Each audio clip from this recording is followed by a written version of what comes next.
Good morning. Welcome back to Bookeemonsters. My name is PK. It is Monday again, Monday, December the 9th. We're here to look at the new releases that have been published this week, just this week. And we look at them a different genre every day of the work week, Monday through Friday. On Mondays, we look at cozy mysteries. Tuesdays, we look at mysteries and thrillers. Wednesdays, we look at romance. Thursdays, we look at fantasy and science fiction. Friday is Freeform Friday. And we look at the things that don't necessarily fall under those categories or we didn't have time for. Hope you had a good weekend. Good morning, Kim. How you doing? Mine was okay. I got Further Into the Way of Kings by Brandon Sanderson. Started a crochet project gift thing, so that is good. Yeah, it wasn't bad. And here we are at Monday again. Let us jump into cozy mysteries.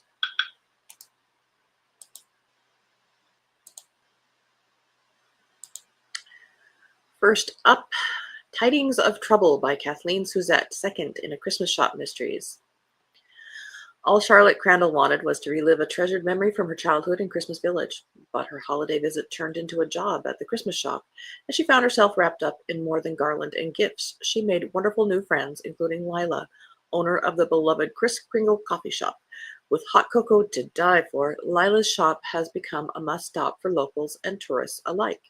A popular Christmas caroler collapses after sipping one of Lila's famous cocoa creations, and rumors swirl, with suspicion falling on Charlotte's new friend. As fingers point at Lila, she refuses to let a cloud of scandal darken her friend's holiday spirit.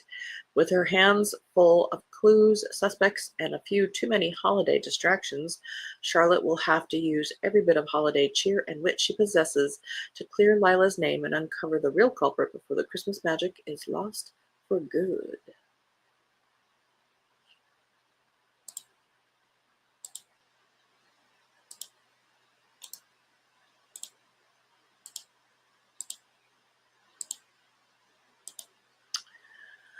Yeah, that's what I heard. So bizarre. And I tried 4 different times in different configurations. It just did not like it or me. The book I read was The Affair of the Christmas Card Killer by Jack Murray, first in a new series. And the cover that first caught my attention is on Amazon. It doesn't show up in the editions on Goodreads, but I gave it 4 stars, and I will continue with that series. But yeah, that was so weird. And I did try various things. My other comments showed up. It just did not like that. A Merry Little Murder by Colette Clark, 15th in the Penelope Banks series. Manhattan, 1926.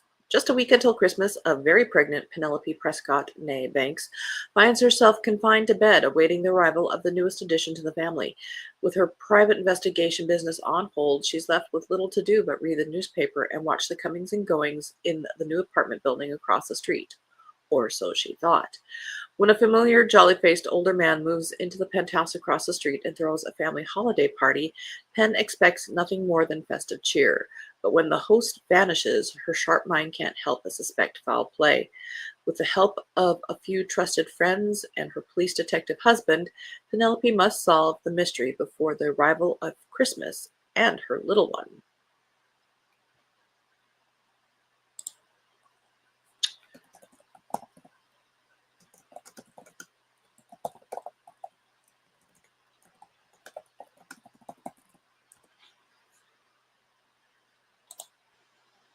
That's the book I read.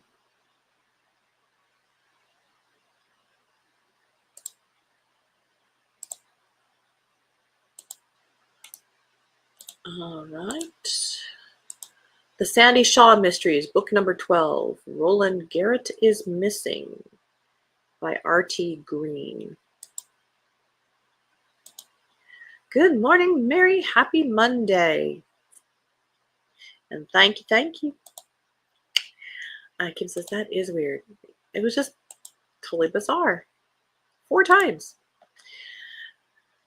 Roland is asked by the SIS to investigate a report of suspicious activity, this time a little closer to home. Convinced it's just someone getting overly paranoid, but knowing all reports have to be checked out, he heads off to Norfolk, assuring Daphne he'll be back within 48 hours and promising to phone every day. The first evening he does call, telling her he's checked into a hotel in Norwich for the night. That's the last she hears from him.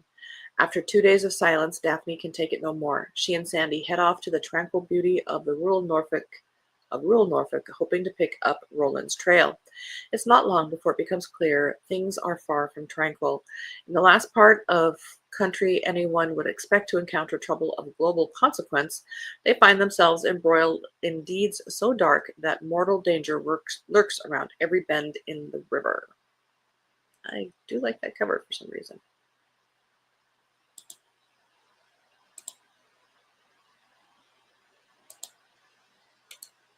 Mary, was this the last weekend you had a show?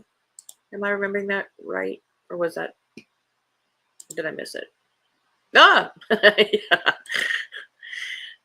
Yes. Had the last show for the year this past Saturday. Was okay, not outstanding, bitterly cold, but indoors. Oh, yeah.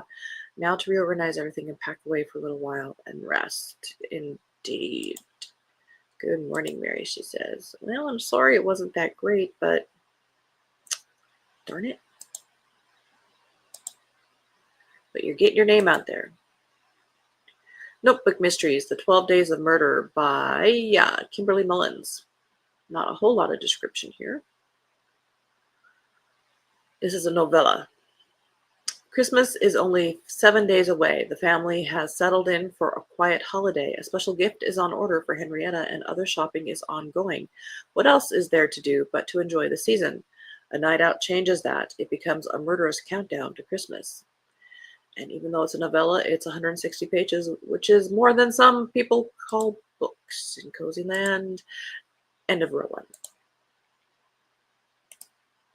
Kate Parker has a new one. 12th in the Deadly series. This is called Deadly Performance. This is set during World War II. I've not read this series. Amid the grim realities of wartime Britain, inside during the blackout, hidden from the tatters left by the Blitz, glitz and glamour live on stage in the West End. But at one theater, the Regent, a malevolent force, is causing escalating problems. Sabotage, damage, and injury feed mistrust among the cast and crew. Then, during opening night, the hated director drops dead from poison, and Olivia Redman's colorful, kindly editor is arrested for murder. Determined to investigate, Olivia finds secrets piling up among the bodies. But which secret leads to a crafty killer who won't hesitate to remove anyone in their way, including Olivia?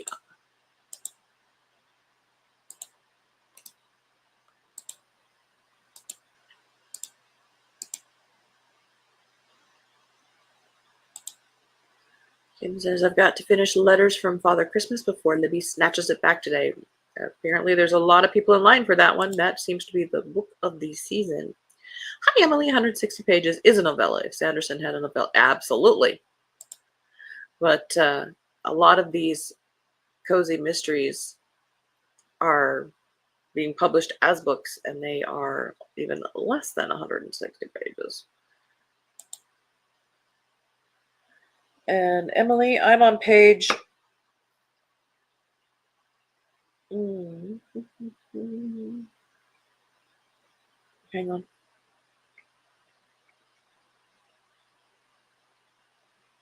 Oh, 398 in The Way of Kings. So I'm sticking with it. Booked for Murder by P.J. Nelson, first in Old Juniper Bookstore Mysteries. Madeline Brimley left small-town Georgia many years ago to go to college and pursue her dreams on the stage. Her dramatic escapades are many, but success has eluded her, leaving her at loose ends. But then she gets word that not only has her beloved eccentric Aunt Rose passed, but she's left Madeline, her equally eccentric bookstore, housed in an old Victorian mansion in the small college town of Enigma. But when she arrives in her beat-up fiat to claim the old Juniper bookstore and restart her life, Madeline is faced with unexpected challenges. The gazebo in the backyard is set ablaze, and a late night caller threatens to burn the entire store down if she doesn't leave immediately. But Madeline Brimley, not one to be intimidated, ignores the threats and soldiers on until there's another fire and a murder in the store itself. Now, with a cloud of suspicion falling over her, it's up to Madeline to untangle the skein of secrets and find the killer before she herself is the next victim.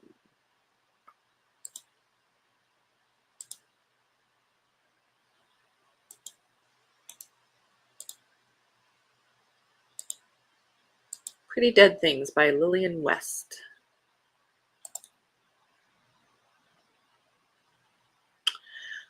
2024. Recently engaged city girl Cora is new to the small town of Hickory Falls. Still adjusting to the change in pace, she's delighted when she stumbles upon a quaint estate sale.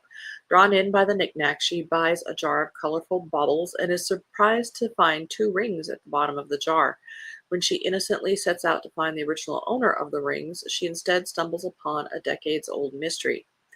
1953. Clarity Gray should have known better than to get involved with a married man, but their connection went too deep to ignore. When he divorces his wife for her, they marry, and she gets the family life she's always dreamed of, with a new stepdaughter and a child of her own. But just as suddenly, her new life slips out of her hands when she simply vanishes, never to be seen or heard of again. Clarity is labeled as flaky and a homewrecker, so nobody in town takes her disappearance seriously until Cora, 70 years later. Told in dual timelines, this engrossing novel exposes one family's secrets and the twisted lies that are hidden in small towns. That one's kind of bordering between cozy and traditional. The cover sure looks cozy. I Pity the Yule by Catherine Michael. A holiday adventure. It's only 96 pages, but the title was cute. A small town sleuth must sift through sweet secrets and bitter rivalries to uncover the killer hiding in plain sight. With her one-eyed pit bull bruiser, Rena Mulberry dives paws first into the mysterious death of diva Delia Winters, strangled by holiday lights. The suspects, including her festive boyfriend, are piling up fast. Rena must untangle a web of secrets, bake-off drama, and zany townfolk to catch the killer before her holiday spirit fizzles out forever. Can Rena crack the case, or will the truth remain tangled up? And I want to say to the author, honey, if you just fleshed out your characters a little more, you could really be a book. End of row 2.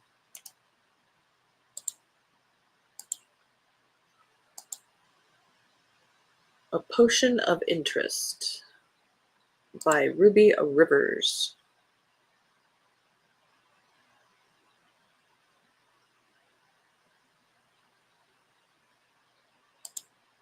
Marisa just finished the Cloverton charade. Won't write home about it, but did finish it despite that.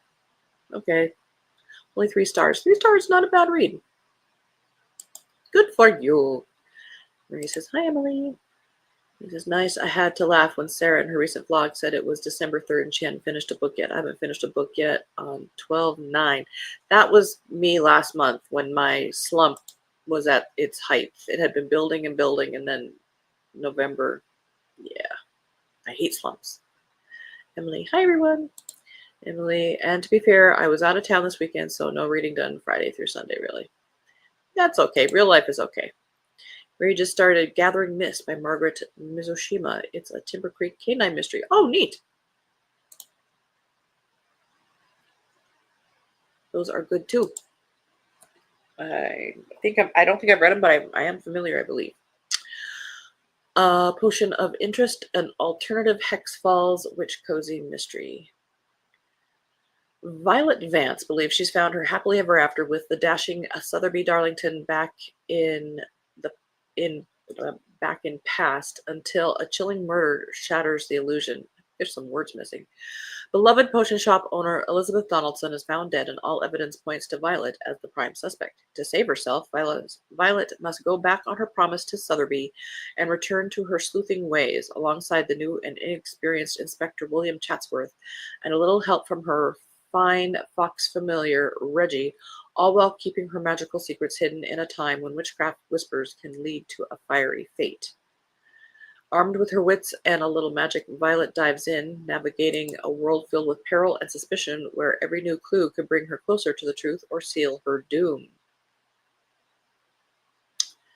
Is this, it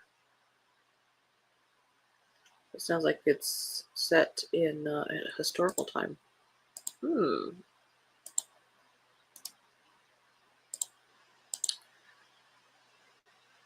Home for the Homicides, book number 4 by Rosalie Spielman in the Hometown Mysteries series. It's Christmas time in Army retiree Tessa Treslow's small Idaho hometown of New Oslo, but someone is determined to play a Grinch this season and is robbing local businesses of their holiday cheer. In the midst of preparing for the first annual running of the Grinches, you can't have a first annual. You can have an inaugural, but you can't have a first annual. A fundraiser to support, it's just a peeve of mine that gets petted sometimes. A fundraiser to support the Sergeant Santa toy drive and the local historical society. A string of unfortunate incidents hit the town folk hard. It starts with broken windows that progresses to car theft, assault, and arson, each instant accompanied by a clue that clearly ties the crimes together. Tessa organizes a watch patrol for New Oslo, and during her first shift, she helps rescue a victim from a fire. Unfortunately, it is clear to Tessa that the woman was already dead before the fire was set. Did the arsonist accidentally kill her, or is something more heinous and less in the spirit of the season at hand? It's up to Tessa to find out before tragedy strikes again. And there's a moose on the cover. We always appreciate a moose on the cover.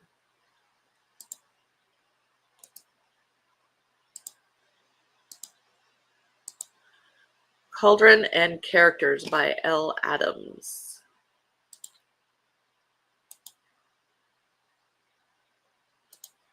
Gray and rainy here in Virginia today. Perfect reading weather. You hunker down. You'd be an excellent editor. I'm very literate. Well, thank you. It's been unseasonably warm here in Billings for several days. Yesterday was so freaking windy. And this morning, I think we're only supposed to be in the 30s. And I think there was some white stuff falling, but it's not supposed to last. So winter, I think, is returning. Cauldrons and Characters, L. Adams, 15 in A Library Witch Mystery. Rory and her magical family are almost ready for the holiday season, but the preparations have an unexpected interruption when one of Rory's Aunt Candace's book characters walks right out of the pages. I hate it when that happens. And then, to complicate matters, he's the first to discover a dead body at the local karaoke club. As if defending a fictional character against a murder accusation isn't enough, Rory also has to contend with someone spreading rumors that might lead to the library's deepest secrets being exposed to the vampires hunting her family. Can she and the others stop a dangerous killer and protect their home? Or have they all reached the end of their story?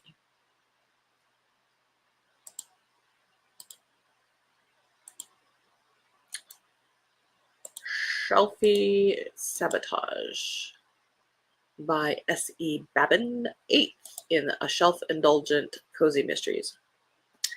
Planning a wedding is never easy, but when you find a body during the engagement dinner, it becomes a downright nightmare. Dakota and Hardy are finally going to spend the rest of their lives together. When Harper steps up and volunteers to help plan their dinner, Dakota is relieved she can slide something off her plate. When the day arrives, everything goes off without a hitch, until the dessert course when Harper finds her new boyfriend's corpse in the kitchen. All eyes are on Harper, but Dakota knows she's innocent. She just has to prove it. When everyone you trust becomes a suspect, how will she uncover the truth? End of row 3.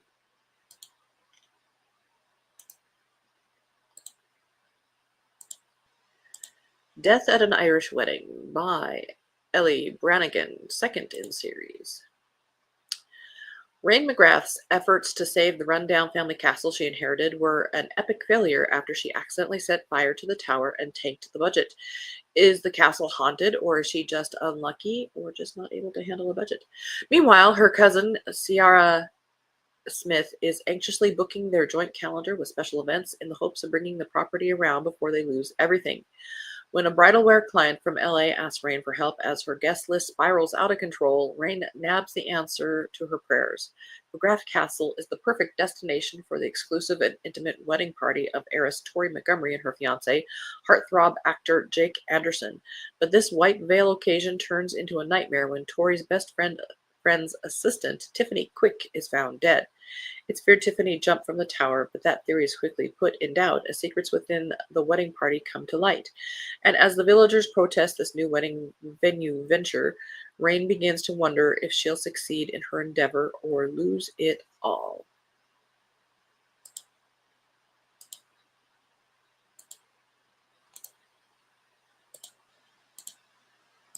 Formal Fatality, a Cat Latimer mystery by Lynn Cahoon. Kat Latimer and her neighbor Dante are throwing a party the weekend before her monthly writers' retreat starts. Dante had asked her to help find out who stole money from the Covington College Endowment Fund. The party's going strong until a dead body is found in Dante's conservatory after the desserts are served. Desserts are cursed, don't have dessert. With a retreat to run, Kat doesn't have time to find a killer, but when it looks like the dead guy was setting Dante up for the fall, the list of suspects explodes and includes Dante, who's now the primary suspect on Uncle Pete's list. If Kat can't find out who the real killer is, Dante may have to move from the big house on the corner to the other big house, aka Colorado State Prison.